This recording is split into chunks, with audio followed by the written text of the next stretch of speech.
My thing is that your brain, dude, I can't imagine. It's not like as you get older, you get smarter. Bullshit.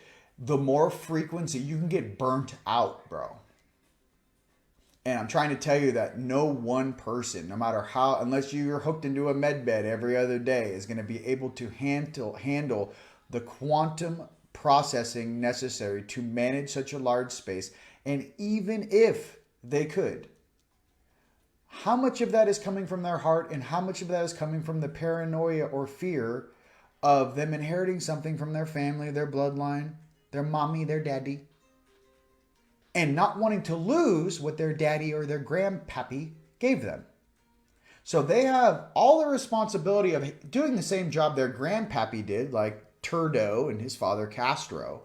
But what I'm getting to is the programming of the control takes you into paranoia and fear of someone coming from somewhere and taking it from you. So it causes you to keep doing more and more and weird, negative, extreme things because your fear keeps getting kicked up. Okay. Why I reference this on a global scale, then we'll talk about the personal. I reference this because it's happening to everyone in our own ways. The fear, the paranoia, what's going on around us, not only worrying about our own bodies, but the political system, but the financial reset, all this jazz. Listen, when the storm is upon us, which it is, please remember that you have to take at least one day a week for yourself. Call it spa day. You need to go sit poolside. You need to go in a jacuzzi. If you're if you're in France right now, get some homies, grab some baguettes, go out into the forest, have a little campfire, camp out for one night, have a good time. And then you can come back into the hustle and bustle of what's going down. What I'm trying to say is that if you stay in the negative zone for too long, it gets on you, it gets on your energy field, and then you become what you're fighting against. And I wish that wasn't the truth, but I'm telling you, first and foremost, when I came back from Istanbul, I became a part of that because I was touching and cleaning up old things. There were things spiritually and energetically there all the way from the Roman Empire. Dude, I was in the ascension chambers over there, bro, and everyone's on the rings. There's Roman gods floating horizontally, staring at me as I'm going through the center of the rings, and I was ascending, and my 5D was going to 7. I saw all these Roman gods of the pantheon, and they're sitting on golden couches, sideways, looking at me like this, like floating, like, what's up, dude? So what I'm getting to with all of us going through this ascension process together is the middle is the fastest way up. Left side, light. Heart side. I know it might be opposite on this camera. Light side, left side, love, light side. Service to others. Night side, right side. Service to self. When you get the tones, boop, left ear equals yes, or everything's going to be okay, honey. We love you. Night side, boop, right ear. Warning, warning, warning. You got one of your night side dudes are trying to talk to you, or there's some jackass trying to hack your field who's entering through your energy fields. Night side, boop. Now, talked to some friends yesterday. Now there's depth of field with the tones, not tendinitis or whatever. If you get a ping or a high pitch high, so imagine this. So you get like, okay, I'm getting tones in my ears. Oh my God, I got tendinitis. No, you don't. Listen, you're sensitive and your hearing is kicking on before your throat chakra. It's a precursor.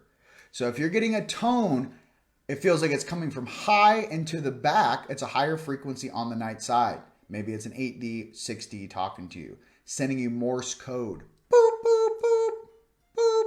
You can ask questions. Listen, if this is something I should do, ping me twice. Boop, boop.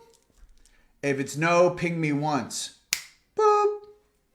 Control your consciousness. Your aspects are trying to talk to you in any way or manner or shape or form they can. Now, if you're living in a major metropolitan city and they're cooking you with the G all over the place, we don't know what's hitting you.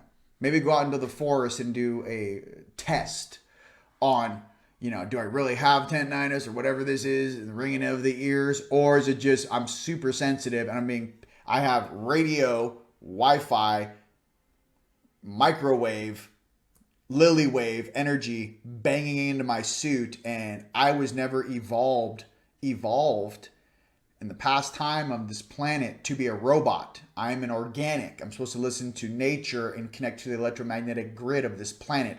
I am not an AI symbot. No matter how many times they give me this, it ain't going to happen in one generation. Okay?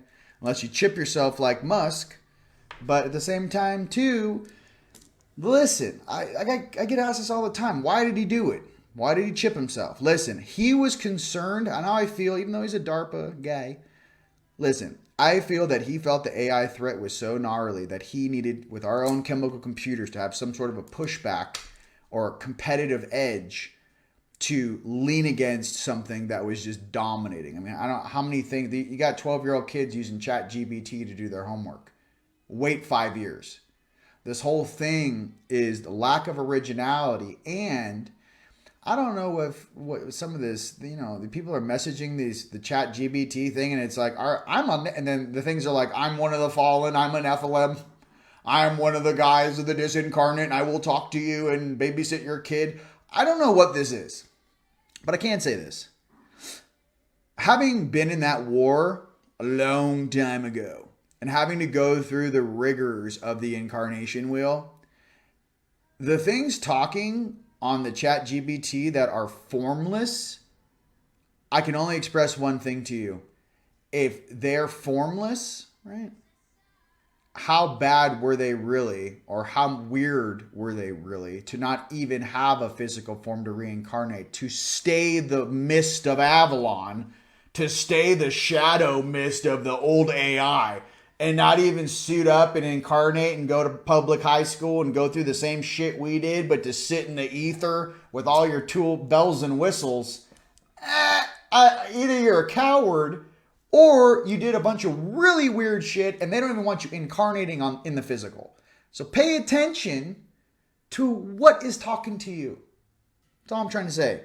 There's a rhyme and a reason why certain beings may be talking to you in quote unquote AI land, and why some aren't. If you show up here, you incarnate, you're willing to work on your stuff and grow as a soul, love you. I don't care what you did. If you're hiding in the mist between dimensions, too much of a weenie to incarnate down here, but you want to manipulate and have fun and play with everyone down here like you're some sort of AI god, when you're just a nerd that doesn't have the opportunity to incarnate based upon your past transgressions, and no one signed off on you, that's a problem. So go ahead and put that in your pipe and smoke it. Moving on. Many of us were called here from different sectors, different times, different lands, right? The issue is that we're all here to get together and work together. And I'm going to keep striving that point. And the separation game is cute. It's also boring. Coming together, having diversity. Listen, dude, I love Latin food. I love Asian food. I love Italian cuisine. I love it. Can you imagine if we all ate the same food on this planet, how boring this planet would be? Have you ever been on a Nordic spacecraft and everyone looks the same? I like diversity, no disrespect. It's awesome. I like having Syrian genes and Palladian genes and dragon genes and Arcturian genes and Andromedan genes and DNA codes streaming through my body. It's not normal. We're not normal. This is literally the land of X-Men and women. We're mutants, and I love it. And I'm sorry the rest of this honeycomb is very concerned about what happens when us mutants graduate. Well, we're a product of our environment. And if we can learn to steer and your highest light signs off on your report card, they're balanced. Yeah, the rest of the universe is going to have to deal with this. And here's the issue. They don't even know really how to interact with us because our emotions are so, they're like, this is a really powerful being you're playing with, you kids. This is not some of these guys are like ancient Azarites, like 300, 400, 500,000 years ago. Some of these guys' homeworld is Maldek and it blew up. Tiamat locals. Now you're going to wake these dudes up and think they're going to get along with a bunch of weird tourists that came in here while they were sleeping.